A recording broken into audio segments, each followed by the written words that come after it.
Assalamu alaikum.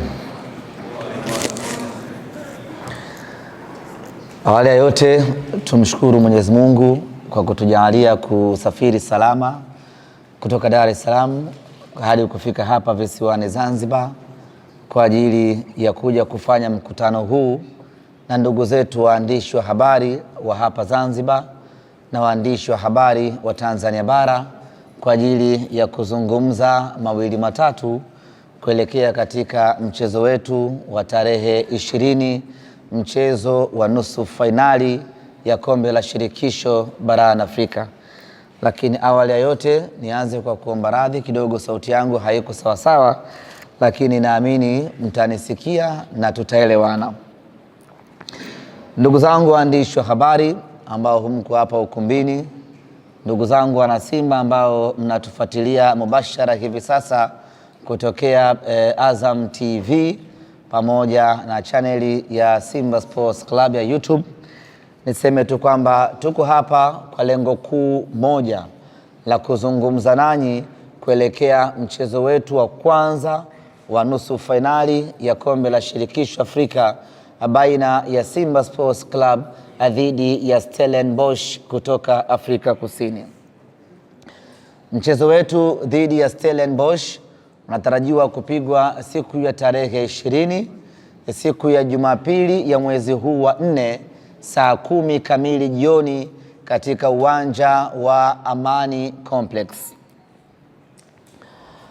Ziko sababu nyingi ambazo zimetufanya kuhamishia ama kuleta mchezo huu hapa, lakini kubwa kabisa ni kufungiwa kwa uwanja wa Benjamin Mkapa ambao kila mmoja alishuhudia mechi yetu ya robo finali na Al Masry. Hali ya uwanja haikuwa yenye kuridhisha sana, na hivyo basi mamlaka zikaufungia uwanja huo, na option iliyobaki kwa Simba ni kuja katika uwanja wa New Amani Complex, ambapo uwanja huu umekidhi vigezo vya CAF na ndio uwanja ambao Simba Sports Club tumeona ni sehemu salama sana kuja kucheza mchezo huu, na tukiamini ya kwamba tutapata kile ambacho tunakitaraji kwa sababu ya ubora wa uwanja wenyewe. Lakini kama haitoshi, Zanzibar ni second home ya Simba Sports Club. Kwa hiyo tuko nyumbani tukitarajia kufanya yale ambayo tunakusudia kuyafanya katika uwanja huu. Kikosi cha Simba kinataraji kuwasili kesho Jumatano. Tutaondoka Dar es Salaam saa 3 na kufika hapa majira ya saa 5, na tutakuwa hapa kuanzia hiyo kesho Jumatano mpaka siku ya mchezo wetu. Tumeamua kuja kuweka kambi yetu hapa hapa kujiandaa na kufanya maandalizi kuelekea katika mchezo huo. Tulionelea tuje hapa mapema ili wachezaji waanze kabisa kuzoea kila kitu kinachohusiana na Zanzibar, ili ikifika siku ya mchezo wachezaji wawe familia kabisa na mazingira ambayo tunakwenda kukutana nayo siku ya tarehe 20. Wapinzani wetu Stellenbosch mpaka sasa bado hawajatupa taarifa rasmi wanawasili lini. Kwa hiyo tunasubiri kusikia kwao kama watakuja moja kwa moja hapa Zanzibar ama watapitia Dar na kuja huku. Tukishapata taarifa yao tutakuja kuwajulisha ili ratiba nyingine ziendelee. Simba Sports Club tunacheza nusu fainali ya kombe la shirikisho barani Afrika baada ya miaka mingi sana kupita. Mara ya mwisho Simba kucheza hatua ya nusu fainali ni mwaka 1993. Ni miaka mingi imepita. Baada ya jaribu nenda na rudi, hatimaye mnyama amerejea tena kwenye hatua ya nusu fainali.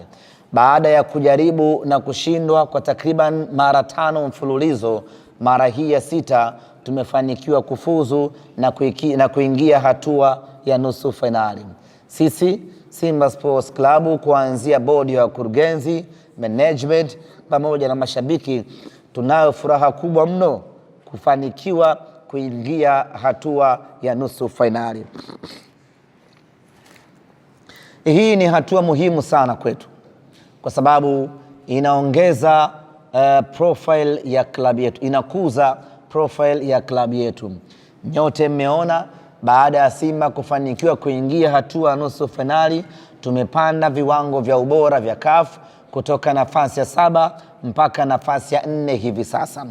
Ni juhudi ambazo zimeanzia mbali, ni juhudi ambazo zimeambatana na kuanguka na kusimama, na hatimaye hii leo tumefikia nafasi ya 4. Lakini nafasi ya 4 bado sio malengo ya Simba Sports Club. Nusu finali bado sio malengo ya Simba Sports Club. Nusu finali ni sehemu ya mapito ya Simba. Nafasi ya 4 ni sehemu ya mapito ya Simba Sports. Tunaitamani sana nafasi ya kwanza Afrika. Inawezekana ikawa ngumu kutokana na yule ambaye anashikilia nafasi hiyo hivi sasa, kwa maana Al Ahly, lakini lazima tujaribu kumsogelea. Kwenye kujaribu kumsogelea, maana yake tunaweza tukafika nafasi ya 2, tukafika nafasi ya 3, na kazi hiyo inaanza tarehe 20 ya mwezi huu wa 4 katika dimba la Amani.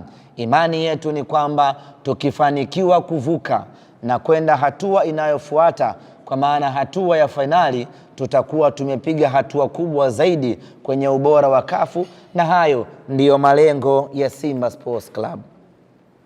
Kuelekea katika mchezo wetu huu dhidi ya Stellenbosch, wako watu ambao wameshaingiwa na ubaridi kwa sababu tu tumehama kutoka Benjamin Mkapa tumekuja uwanja wa Amani. Wengi wana imani kubwa ya kwamba Simba ana uwezo wa kufanya vizuri anapokuwa katika dimba la Benjamin Mkapa. Imani ya kwamba Benjamin Mkapa hatoki mtu imewaingia na kuwavaa wana Simba. Hawa ndio ambao wanapata mashaka kuhamia uwanja wa Amani. Simba ataendelea kufanya ubaya ubwela kama kawaida kuhamia uwanja wa Amani. Simba ataendelea kuwa na ubora wake ule ule kuhamia uwanja wa Amani. Simba tutaweza kuvuka na kwenda hatua ya fainali. Kila mmoja anaamini hii ingewezekana kama ingekuwa Benjamin Mkapa, kwa sababu pale ni sehemu ambayo Simba tunakuwa hatueleweki ni kiumbe cha aina gani. Niko hapa kuwaambia, kuwahakikishia na kuwatoa hofu wana Simba, na niwaambie tu ya kwamba shehe ndiye ambaye amebadilika, kanzu ndiyo ambayo imebadilika, lakini shehe wetu ni yule yule. Tumehama kutoka Benjamin Mkapa, tumehama kutoka Tanzania bara na kuja uwanja wa Amani, lakini mnyama ni yule yule na atakayo kwenda kuyafanya ni yale yale, na malengo yetu ni yale yale, kuvuka nusu fainali kwenda hatua ya fainali. Malengo yetu ni yale yale, kumfanya vibaya Stellenbosch hapa katika uwanja wa Amani. Kwa hilo asitokee mwana Simba akawa na wasiwasi unalo ya kwamba tumehamia uwanja mwingine, makali ya Simba yatapotea ama ubora wa Simba utapotea.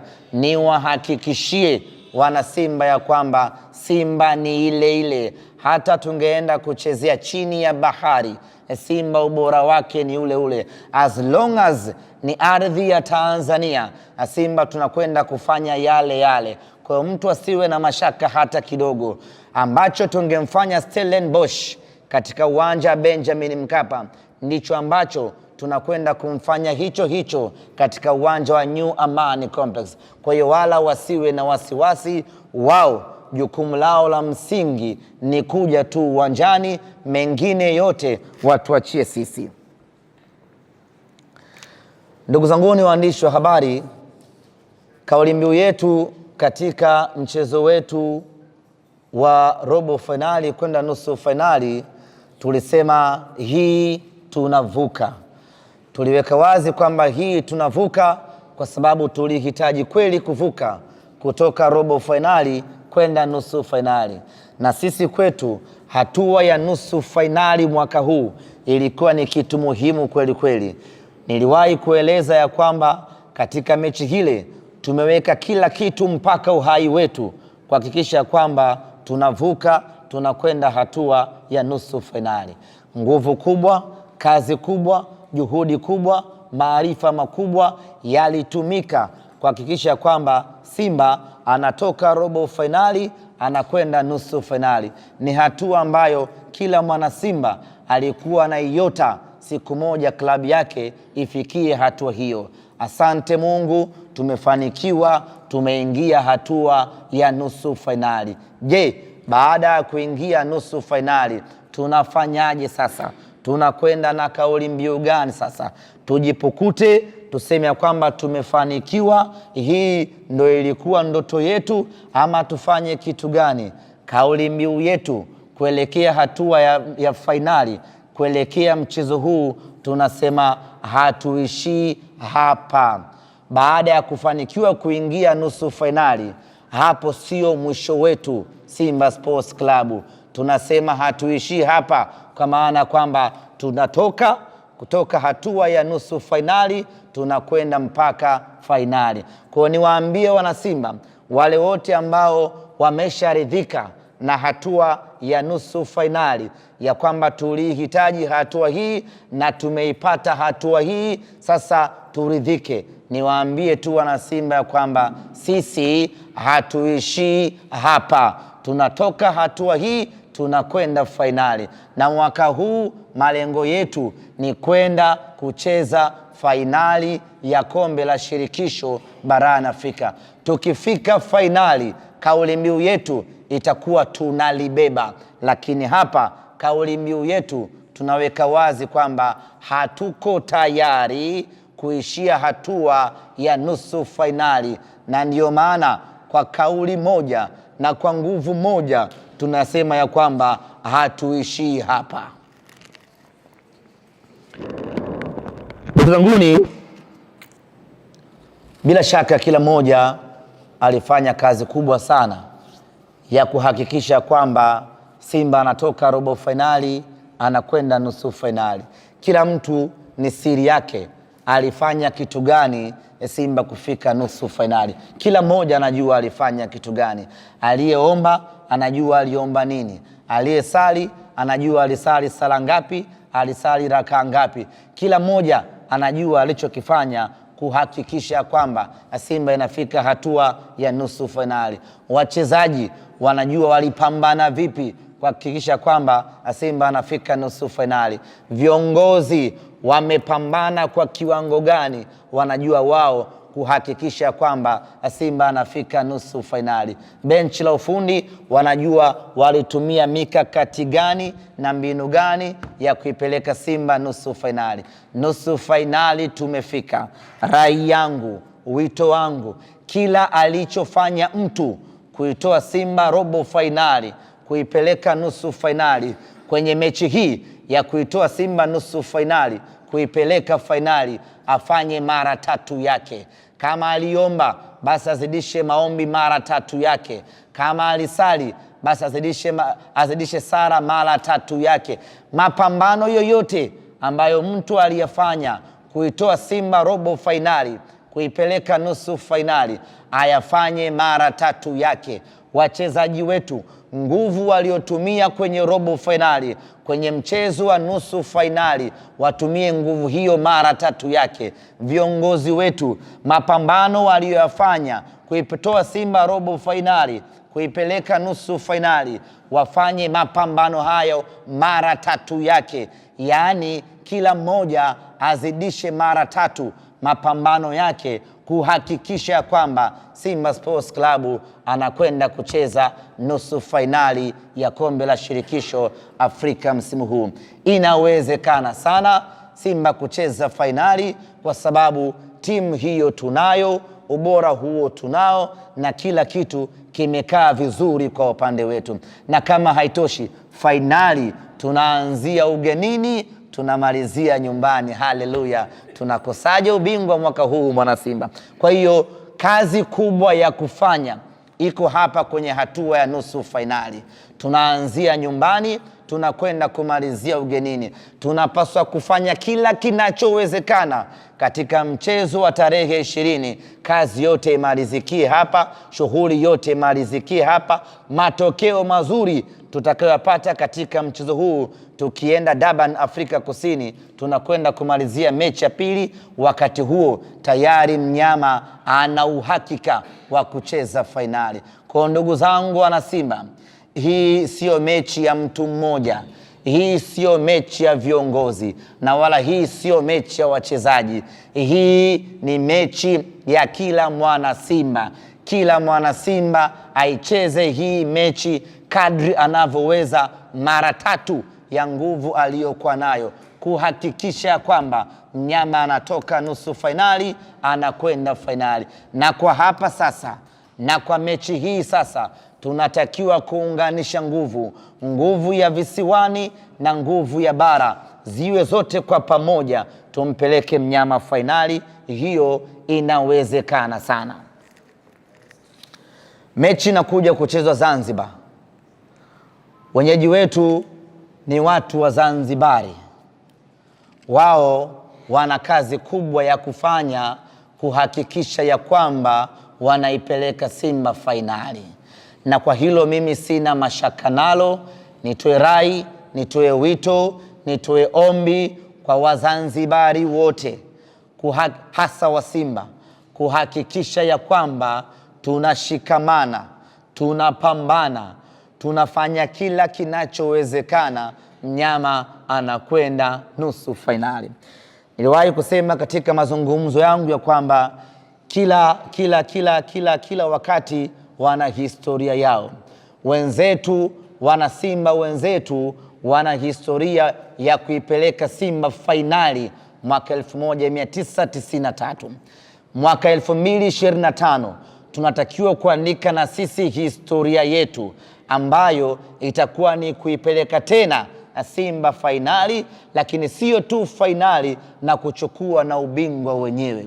Kwa hiyo hii imekuja wakati muafaka na sisi kuandika historia yetu ya kuipeleka Simba fainali. Kuandika historia ya taasisi kubwa kama Simba haiandikwi na upande mmoja, haiandikwi na mtu mmoja, inaandikwa na jamii nzima iliyozunguka taasisi hiyo. Hapa na wazungumzia wanasimba. Wanasimba wote wa dunia nzima wana jukumu la kuipeleka Simba nusu fainali, ili na sisi tuache historia ya kwamba katika kipindi chetu cha uhai Simba iliwahi kufika fainali ikiwa mikononi mwetu. Kwa hiyo kuanzia sasa kila mwana Simba atambue ya kwamba analo jukumu hilo la kuipeleka Simba fainali, na tuna kila sababu ya kuumaliza mchezo huu katika uwanja wetu wa nyumbani. Tuna kila sababu ya kuhakikisha ya kwamba tunapata matokeo mazuri katika uwanja wetu wa nyumbani. Tuna kila sababu ya kuua hii mechi katika uwanja wetu wa nyumbani. Tufanye kila kinachowezekana kufanywa, mnyama apate matokeo mazuri katika uwanja huu wa Amani. Tukienda katika mechi ya marudiano, twende tukamalize kazi, mnyama aende fainali. Mpinzani wetu Stellenbosch sio mpinzani wa kumbeza. Ni kweli ni timu ngeni katika soka la Afrika, lakini mpaka anafika nusu fainali, manake kuna kazi kubwa ambayo ameifanya na kuna ubora aliyokuwa nao uliomfikisha hapa hatua ambayo amefika. Kwa hiyo hatupaswi kumchukulia poa hata kidogo. Kwanza, kila mwana Simba anapaswa kushtuka, amewezaje kumtoa Zamalek ambaye ni bingwa mtetezi. Nina imani hapa kila mwana Simba alikuwa anapiga hesabu ya kwamba nusu fainali ni sisi na Zamalek. Kila mwana Simba alikuwa na imani hiyo, lakini baada yake tukaja kupata matokeo ya kushtukiza. Tena Zamalek akiwa nyumbani kwao Misri amefia pale pale mbele ya Stellenbosch. Hii peke yake inapaswa kutufanya sisi wana Simba kuamka sasa. Inapaswa kutufanya sisi wana Simba kufikiria mara mbili aina ya mpinzani ambaye tunakwenda kukutana naye. Hajamtoa Zamalek kwa bahati mbaya, hajafika nusu fainali kwa bahati mbaya. Ana ubora uliomfikisha hapo. Kuna miaka ya nyuma huko, kuna timu ziliwahi kufika nusu fainali ikiwa iko hoi. Ni tofauti kabisa na Stellenbosch. Amefika nusu fainali kwa ubora aliyokuwa nao, na Waswahili wanasema ukimwona tembo juu ya mti, basi kuna namna ambayo amemfikisha hapo. Yaani usije ukamwona tembo juu ya mti alafu ukachukulia poa. Lazima ujiulize mara mbili, amefikaje hapo juu ya mti. Kwa huyu Stellenbosch kufika kwake nusu fainali, lazima wanasimba tufikirie mara mbili, amefikaje juu ya mti, amefikaje nusu fainali. Ukimwona nyani mjini katikati Posta, yuko na mtu wake huyo, usifikiri amepotea njia tu, lazima tumtafute nani kamleta nyani Posta. Kwa hiyo ukimwona Stellenbosch yuko nusu fainali, lazima tukae kitako wana Simba tujiulize mara mbili, huyu bwana amefikaje nusu fainali, na kama amefika nusu fainali amemtoa nani na nani hadi kufika hapa. Je, anashindwa kututoa sisi wana Simba? Ni jambo la msingi mno la kujiuliza. Tukishapata majibu, tujue ugumu wa kazi tuliokuwa nayo kuielekea nusu fainali yetu. Ni kweli ni timu ngeni, lakini ina wachezaji wenye uzoefu mkubwa, ina wachezaji wenye ubora mkubwa, na kama haitoshi, wana kocha mkubwa kweli kweli, ambaye Simba tumeshawahi kukutana naye kwenye hatua ya robo fainali ya kombe la shirikisho, akatufunga tukaondolewa. Nataka mjue ni kocha bora kiasi gani ambaye tunakwenda kukutana naye. Hivyo basi, sio mechi ya kuchukulia poa, wala tusihangaike kuangalia msimamo wa ligi ya Afrika Kusini, Stellenbosch anashika nafasi ya ngapi. Hiyo haitotusaidia. Tumwangalie huyu mpinzani nusu fainali ametoboa vipi. Kumbuka alianza kucheza raundi ya kwanza kabisa, preliminary, ambayo kuna timu zilitolewa hapa za Tanzania. Akaja akacheza raundi ya kwanza akatoboa, akaja akaingia group stage akatoboa, akaenda robo finali na bingwa mtetezi akatoboa. Leo hii amekutana na mnyama. Ndugu zanguni wana Simba, tuna kazi kubwa kweli kweli ya kufanya, kuhakikisha ya kwamba tunamdhibiti, kuhakikisha ya kwamba tunamfunga hapa katika uwanja wa Amani. Tukienda kwenye mechi ya marudiano ni yena mnyama anakwenda zake fainali, na tukifika fainali hiyo ni unstoppable mpaka ubingwa insha Allah. Ndugu zangu, mchezo wetu wa Jumapili, viingilio vya mchezo huo. Kwanza niseme uwanja wa Amani, baada ya kujiridhisha na kuwasiliana na mamlaka husika, zimetuthibitishia kwamba uwanja unaingiza mashabiki 15,885. Hivyo tunapaswa kuujaza uwanja huu bila siti yeyote kubaki. Ingekuwa inaruhusiwa kila siti moja tungekaa watu wawili, ili walau tupate watu 30,000 hivi tuweze kufanana na mandhari ya Benjamin Mkapa. Lakini uwanja unaingiza watu 15,885. Ndizo tiketi ambazo zitaanza kuuzwa kuanzia hii leo. Viingilio VIPA itakuwa ni shilingi 40,000. Tunaposema VIPA, unapoingia uwanja wa Amani, kwa wale wenyeji uwanja wa Amani, hapa VVIP wanapokaa wakubwa wa nchi na wageni waalikwa, ili shavu la kushoto na kulia hapa ndiyo VIPA. Pale ni shilingi 40,000 kwa kichwa. VIPB Urusi ni shilingi 20,000. Mzunguko ni shilingi 10,000. Na tiketi zitauzwa kwa mtindo wa N-card. Kwa hapa Zanzibar kutakuwa na vituo 15 kwa maana ya Unguja na Pemba, ambavyo vinauza tiketi kwa mtindo wa N-Card pamoja na duka la TTCL. N-Card zinapatikana hapo, na kuanzia hivi sasa tiketi zinapatikana katika maeneo mbalimbali.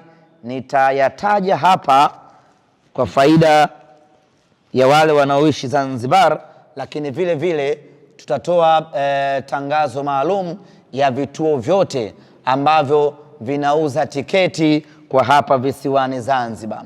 Kwa wale wa Dar es Salaam, vituo vyote vya Dar es Salaam ambavyo vinauzaga tiketi katika mechi za nyuma vile vile vitaendelea kuuza tiketi katika mchezo wetu huu wa nusu finali. Wito wangu sasa, wito wangu uko sehemu mbili. Kwa hapa Zanzibar wengi tumezoea tiketi zile za paper tickets ambazo mara nyingi huwa zinauzwa siku ya mchezo. Kwa mechi hii tiketi zitauzwa kwa mtindo wa N-Card ambazo unaweza kununua hii leo Jumanne ukaitunza tiketi yako mpaka tarehe ya mchezo.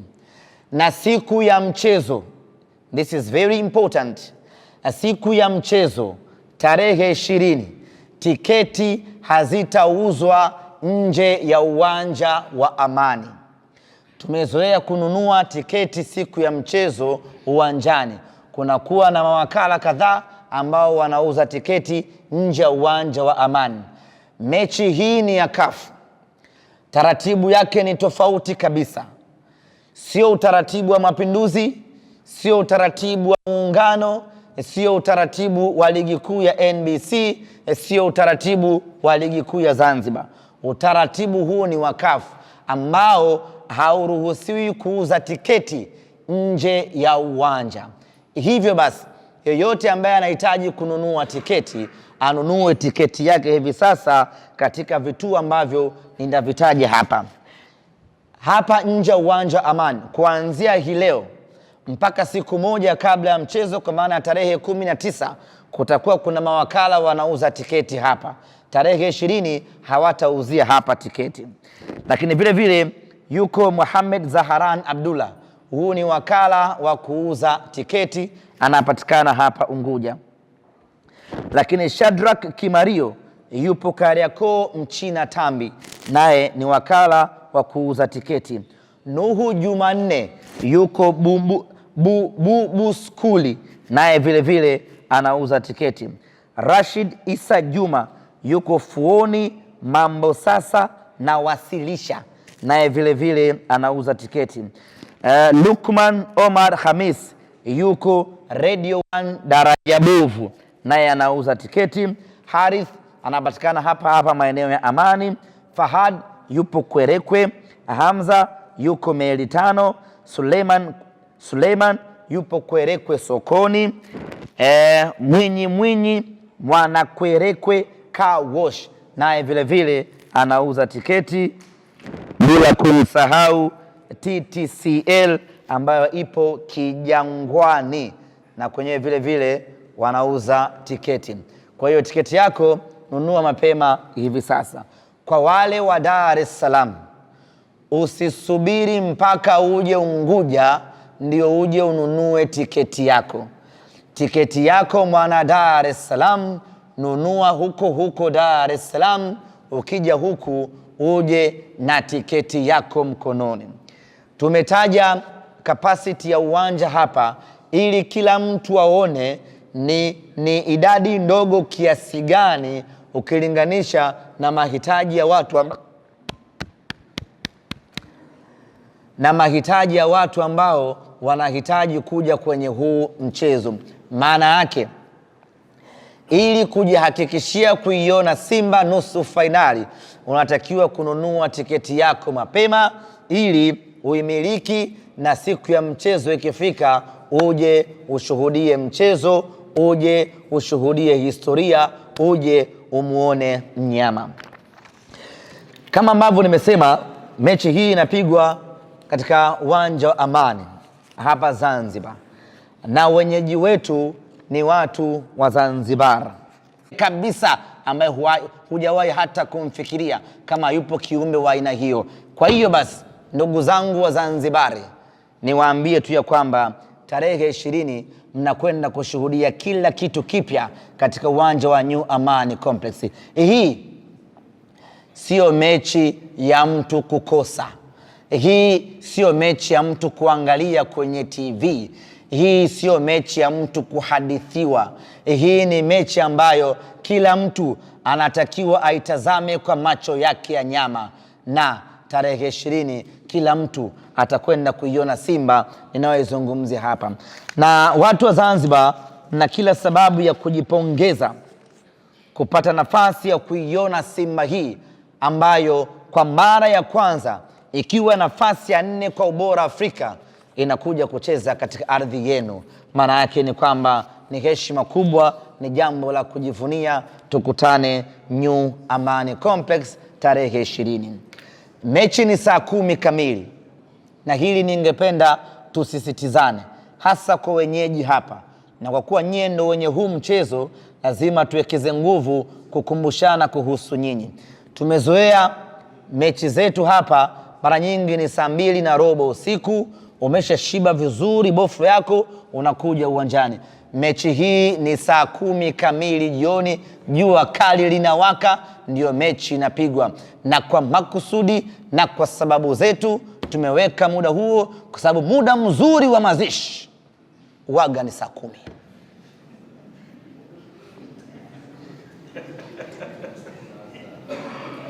Mmenielewa eh?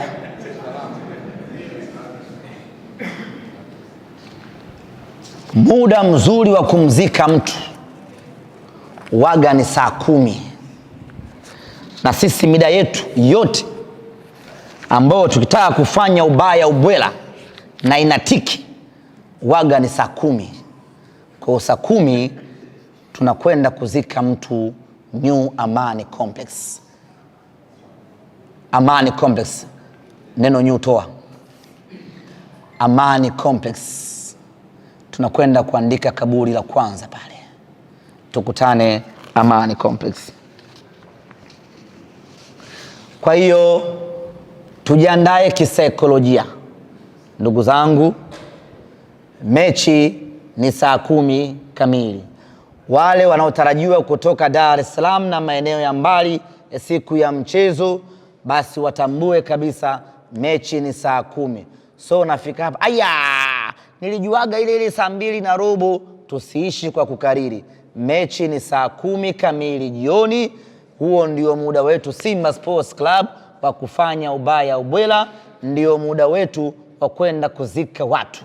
Kwa hiyo tukutane saa 10 kamili.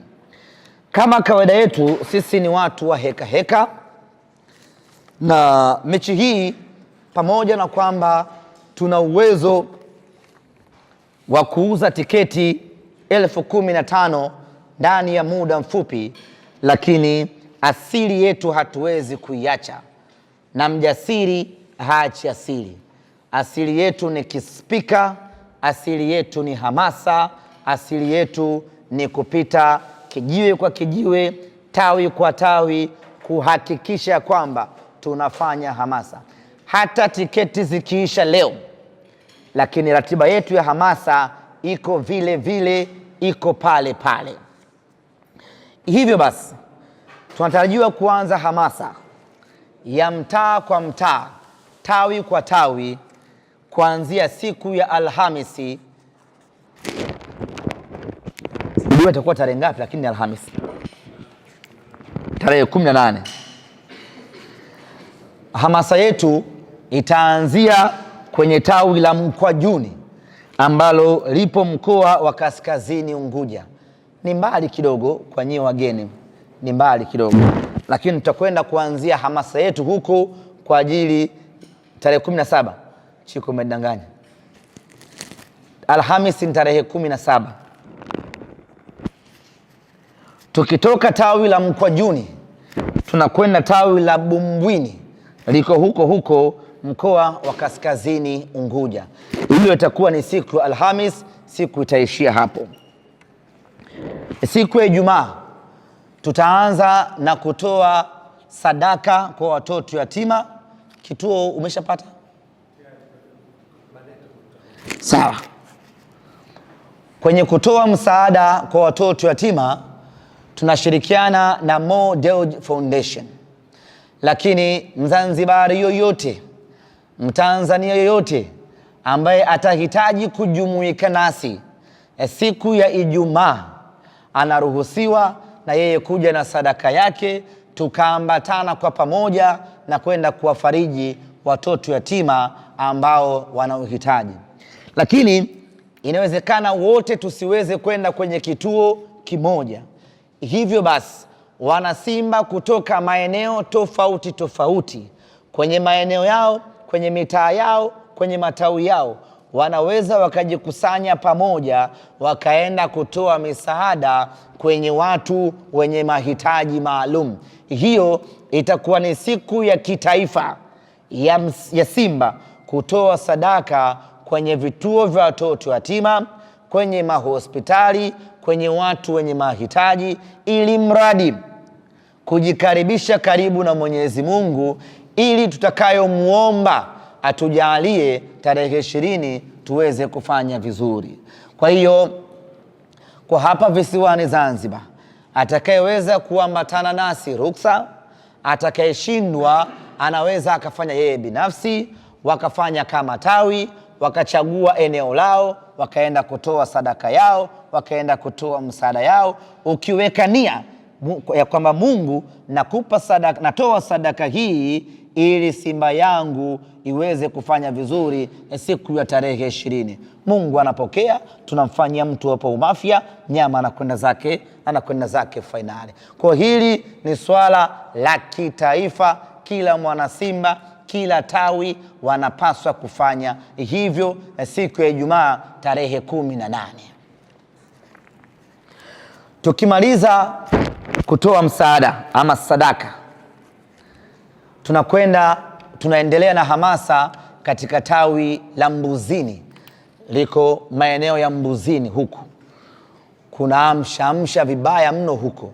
Tutakwenda kufanya hamasa huko kwa ajili ya kuwaita wanasimba kwa ajili ya mchezo wetu. Siku itaishia hapo Mbuzini. Jumamosi tunaamkia Mtoni Kidatu. Mtoni Kidatu iko hivi. Baada ya Mtoni Kidatu tunakwenda tawi la Mwanyanya, iko maeneo ya katikati hapa. Iko wapi? Siku ya Jumamosi tutatembelea vijiwe vya kahawa vile maarufu vya hapa mjini ambavyo vina wanasimba tu, kwenda kuwasalimia na kuwaalika kwenye mchezo wetu. Na kwa hapa Kajole, uwe very smart, usije ukanipeleka kwenye vijiwe vya wavimba macho, unipeleke kwenye vijiwe vya wanasimba nikazungumze na wanasimba wenzangu. Usitupeleke kwenye vijiwe vya watu ambavyo roho zao zimekunja vibaya mno baada ya Simba kuingia nusu fainali. Ndugu zanguni, kuna watu tunacheka nao tu, lakini wanaumia kuanzia utosi mpaka unyayo baada ya Simba kuingia hatua ya nusu fainali. Kwa hiyo tuwe nao makini mno, tucheke nao lakini tusiwaamini. Wanateseka kuanzia asubuhi mpaka jioni, kila wakikumbuka ya kwamba Simba ameingia nusu fainali wanaumia pakubwa mno. Hasa hawa watu ni wakuwa nao kwa umakini. Kwa hiyo tutakwenda kutembelea vijiwe vya kahawa, lakini vile ambavyo tuna uhakika navyo ni vijiwe vya Simba Sports Club.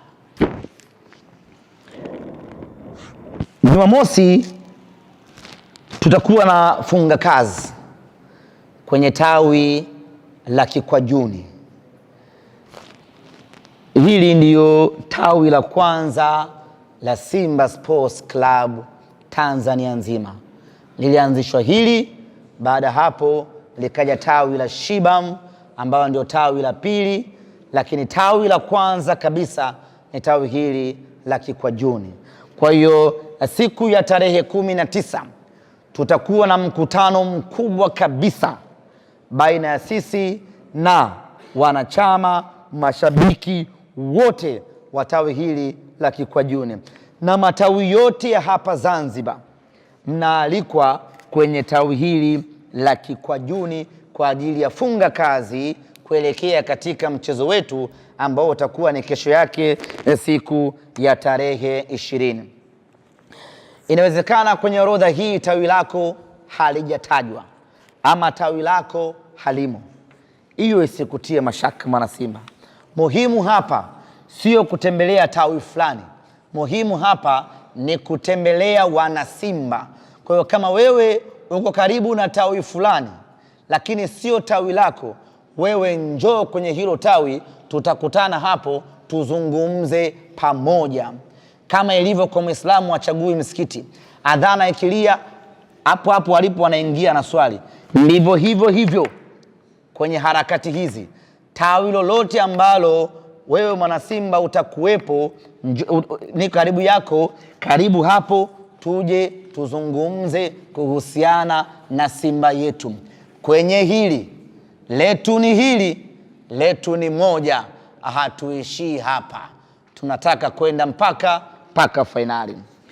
Baada ya kusema hayo, ndugu zangu waandishi wa habari, bila shaka nimegusa maeneo yote, na kwa mantiki hiyo basi, kama kutakuwa kuna maswali nikaribishe maswali, na kama hakuna maswali niseme tu kwamba mechi yetu hii ya nusu fainali tumepata udhamini.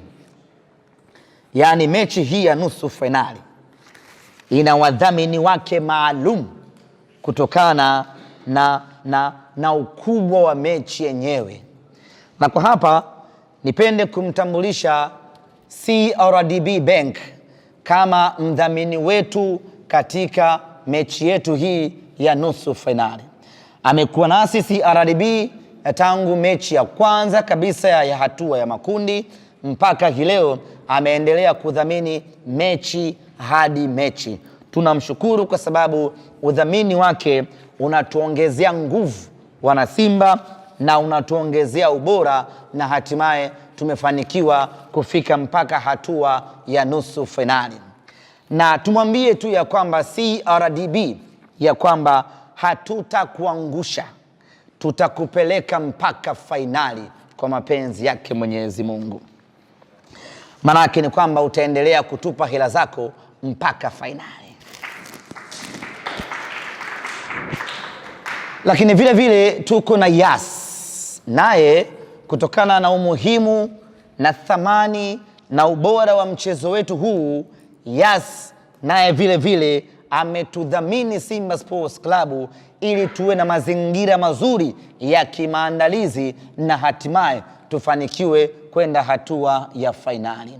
Yas tumekuwa naye kwenye matukio mbalimbali ya kisimba, ikiwemo Simba University Bonanza ambaye yeye alikuwa ni mdhamini mkuu, na sasa amekuja tena kuongeza nguvu kwenye mechi yetu hii ya fainali ili mnyama aweze kuvuka na kwenda hatua ya fainali. Na kampuni yoyote ambaye inahitaji kudhamini Simba Sports Club kwa mechi hii ya nusu fainali, kwa mechi hii ya nusu fainali, anakaribishwa, milango iko wazi. Na nichukue nafasi hii kuishukuru CRDB pamoja na kampuni ya Yas kwa kuona umuhimu, kutambua thamani ya mechi hii na kuona kila sababu ya wao kuongeza nguvu, kumwongezea nguvu mnyama ili twende tukapambane na Stellenbosch na hatimaye tuvuke twende hatua ya nusu finali. Mwakilishi wa CRDB na mwakilishi wa Yas ambao mko hapa ukumbini, nitawapa nafasi mzungumze kidogo, lakini naomba mfikishe salamu za Simba Sports Club kwa mabosi wenu ya kwamba Simba tunathamini, tunatambua na tunashukuru sapoti yenu ambayo imetuongezea nguvu ya kwenda kumuua Stellenbosch, na sisi tunawahakikishia ndugu zetu wa CRDB na Yas ya kwamba hatutaishia hapa. Baada ya kusema haya, nipokee maswali matatu ama tufanye manne mawili kutoka bara na mawili kutoka visiwani, na baada hapa ni wakaribishe ndugu zangu wa Yas na CRDB. Karibu sana bwana Jadu.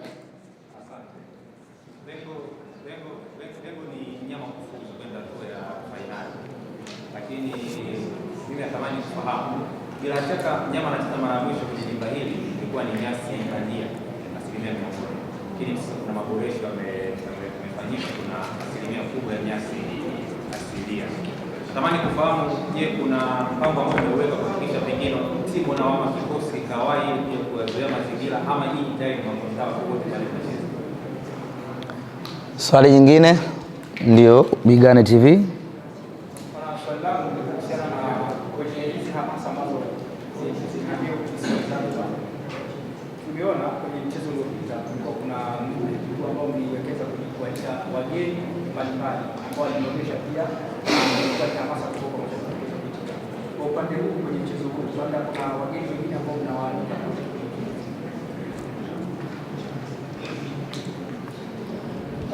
Mimi swala langu ni moja tu. Ndio. Viongozi wa vilabu vikubwa nchini Tanzania, Simba na Yanga, kwa nini hamuwi kitu kimoja katika masuala ya kitaifa? Tumeona kwamba Yanga ikicheza, baadhi ya mashabiki walikuwa wanakandamiza Yanga, Simba wakicheza wanaikandamiza Yanga, ikicheza inakandamizwa na Simba, Simba ikicheza inakandamizwa na Yanga. Hii hamuoni kama tukiwa kitu kimoja Tanzania kwa jambo la kitaifa tutapata mafanikio makubwa? Wenzetu Misri kitu kimoja, na tukenda na shirikiana wote pamoja, kwa hiyo tunapoiwa Tanzania. Faruk Karim, nafasi ya upendeleo. Swali? Ndio kwa jibu. Tumalizie la 4. Moja la visiwani. Amna la visiwani. Ndio Bakar Mohamed, Bomba FM, ndio.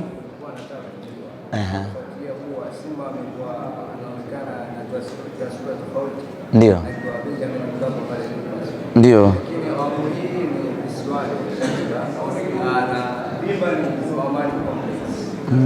Kwa hiyo nilikuwa nataka kujua wako nyumbani, lakini kama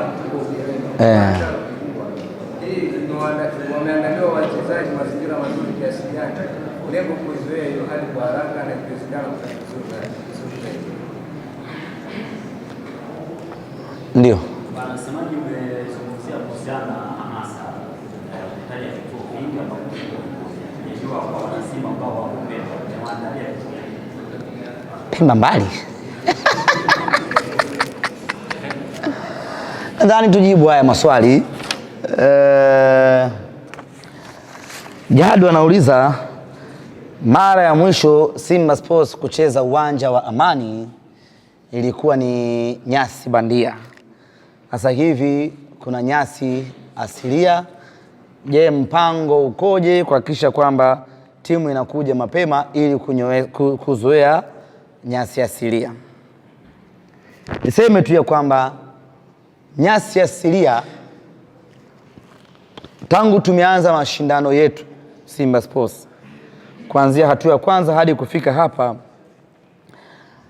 hatujacheza katika uwanja wa nyasi bandia. Maana yake ni kwamba sisi tuna uzoefu mkubwa na uwanja wa nyasi asilia.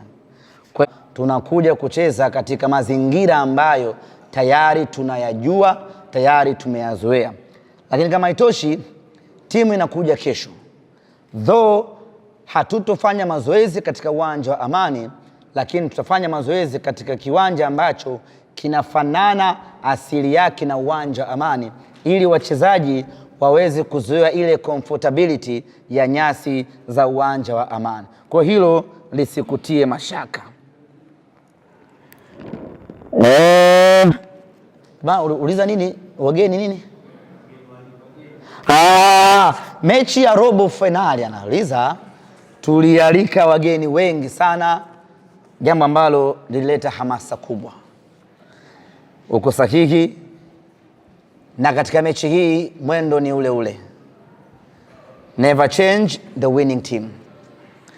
Kwa hiyo basi Kwa kuwa mbinu ile ilitupa mafanikio makubwa hasa kwenye hamasa, maana yake tutaendelea kuitumia mbinu ile ile.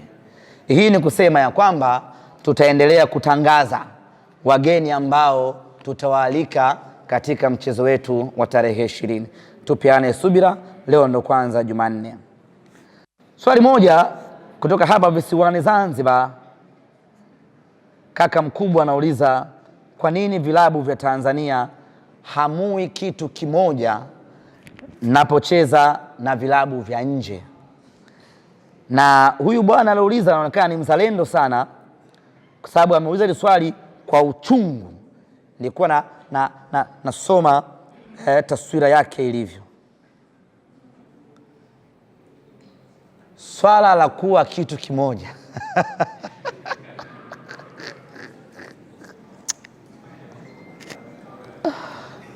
Mungu. Ili bwana naomba nisilijibu, kwa sababu mimi nina imani yangu juu ya swala la kitu kimoja. Kwa hiyo nisingalijibu hapa ikahesabia kama ni msimamo wa klabu. Inawezekana klabu ikawa na msimamo wake, lakini mimi nina imani yangu juu ya masuala haya ya kuwa kitu kimoja. Lakini nitakupa tu mfano mdogo na mwepesi. Mwaka juzi tulienda kucheza Morocco na Raja Casablanca. Wydad Casablanca ambao ni wapinzani wakubwa wa Raja Casablanca wakatupa uwanja wa kufanyia mazoezi na wakasema, mkihitaji chochote tuambieni, tuko tayari kuwasaidia. Mwaka uliofuata tukaenda kucheza na Wydad Casablanca. Raja wakafanya hivyo hivyo. Umeelewa umepata concept Kwa hiyo kwa hapa nyumbani Tanzania kuwa kitu kimoja naomba nisiijibie, lakini huko nje haya mambo yanafanyika kwa namna hiyo.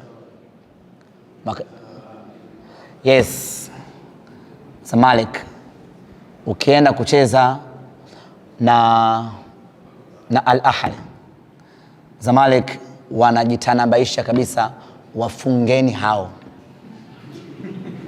Yote kwa yote, huu ni ushindani. Kwa hiyo lazima watu washindane. Lakini kitu kimoja cha msingi ambacho wenzetu hawafiki na kufanya ni kufanya figisu ili mpinzani wako wa ndani ashindwe. Hiyo wenyewe huwa hawafanyi. Anakuambia tu bana, mfungeni yule, yeye anakazake pembeni. Tofauti na hapa ambao kuna ambao wanajivisha kabisa sasa na kujifanya wao ni wapinzani, wanawasaidia. Hiyo inaweza kawa na changamoto. Kwa hiyo majibu yangu hayo naomba ushiriki nayo, ila tukitoka hapa nitakwambia mimi nina mtazamo gani kuhusiana na kuwa kitu kimoja. Usiandike. Lakini swali la mwisho amezungumza ndugu zangu Muhammad hapa kutoka Bomba FM. Anasema, mmezoea Benjamin Mkapa, leo mnakuja Amani, amuoni kuna kitu kinapungua kwenye timu yenu? Nadhani nimeelezea vizuri hili hapo awali, lakini niseme tu, Simba ni Simba. Simba wa Serengeti ndio Simba wa Mikumi, na ndio Simba wa Selu, na ndio Simba wa Tengeru, ndio Simba wa everywhere. Yaani huwezi kukutana na Simba ukasema huyu ni Simba wa Serengeti hawezi kunidhuru. Simba wa hivyo hayupo. Na kwa Simba hii, Afrika yote iko mkononi mwetu. Popote tunapoenda sisi tunatamba na kutawala. Sembuse hapa Zanzibar nyumbani kwetu kabisa, tunaelewana hadi lugha. Kwa sisi tuko nyumbani, hatuna mashaka na Zanzibar, hatuna mashaka na Amani, na yote ambayo tulipanga kuyafanya Benjamin Mkapa tutayafanya hapa Amani bila mashaka ya aina yeyote yale, na mbuzi tutasafirisha. Faruk Karim, kwa heshima yako tu, ulishakataa mwanzoni, una swali? Ndio.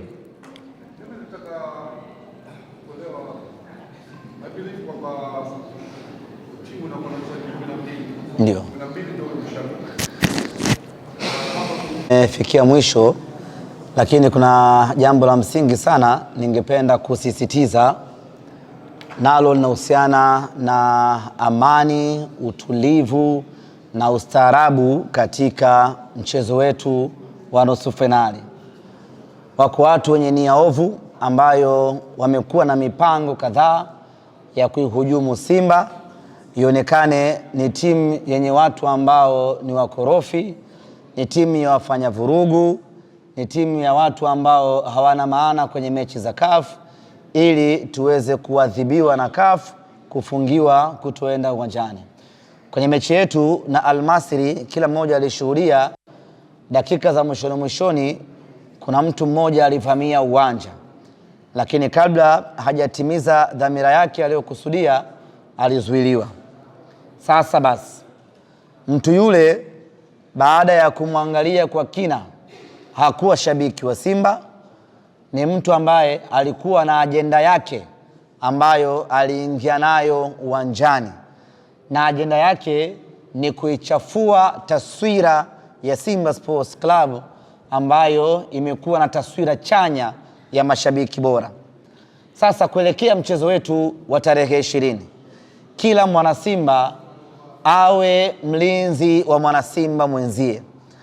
Kabla mtu hajafanya chochote, wewe ambaye umekaa pembeni utakuwa unamuona, wewe ndio uwe mtu wa kwanza kumdhibiti huyo mtu. Baada ya hapo utaita usaidizi wa askari kwenda kusaidia zaidi. Tusikubali mtu yoyote atuchafulie taswira yetu ambayo tumehangaika kuijenga kwa miaka mingi, na sisi bado tuna mchezo mmoja wa fainali mkononi. Kwa hiyo hatuko tayari kwa namna yoyote ile kuicheza fainali bila kuwa na mashabiki. Kwa hiyo ukimwona mtu anajiandaa, ana mpango wa kushuka uwanjani kuja kufanya vurugu, wewe anza naye kumdhibiti huko juu, alafu askari watakuja kukusaidia kumdhibiti zaidi. Ukimwona mtu anajiandaa kurusha kitu au kafanikiwa kurusha kitu au kuwasha kitu, hakikisha unamshikilia huyo mtu mpaka askari wanapokuja kutoa usaidizi wa kisheria. Kwa hiyo ndugu zanguni wana Simba, sisi wenyewe kwa wenyewe tuwe walinzi ili kulinda hadhi na heshima ya klabu yetu ya Simba Sports Club. Kumbukeni, tupo kwenye uangalizi wa CAF. Ikitokea tumefanya chochote cha kuvunja sheria za mpira wa miguu, hasa kwenye eneo la mashabiki, maana yake tutazuiwa kuingiza mashabiki, na tukizuiwa kuingiza mashabiki, maana yake fainali tunakwenda kuiangalia wachache pale Benjamin Mkapa. Sasa tusifikie huko, tudhibitiane wenyewe kwa wenyewe. Asanteni sana.